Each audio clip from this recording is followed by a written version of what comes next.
අද අපි අන්බොක්සින් කරන්නේ MSI එකෙන් ආපු අඟල් 34 යෝධයක. බලමු මේක ඇතුලේ මොනවද තියෙන්නේ කියලා. බොක්ස් එක ඇතුලේ මොනිටර් එකට අමතරව HDMI කේබල් එකක්, පවර් කෝඩ් එක, ස්ටෑන්ඩ් එක, මැනුවල්ස් ටික ලැබෙනවා.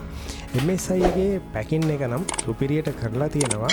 මේකේ විශේෂත්වය තමයි පරිසර හිතකාමී විදියට මේ රීසයිකල් කරන්න පුළුවන් පැකින් එකක් තියෙන්නේ. අර රීජිෆෝම් නෙමේ කලින් එනවා වගේ.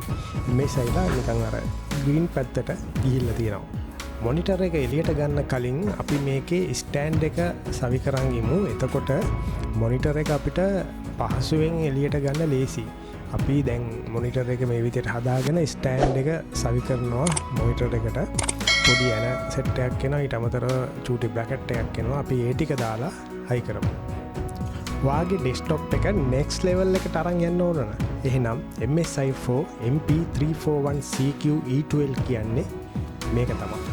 මේකේ අඟල් 34ක ultra wide curve monitor එකක් 1050R curve එකයි UW QHD resolution එකයි වැඩ කරනකොට මාරම සුවපහසුයි. විශේෂත්වය තමයි 120Hz refresh rate එක.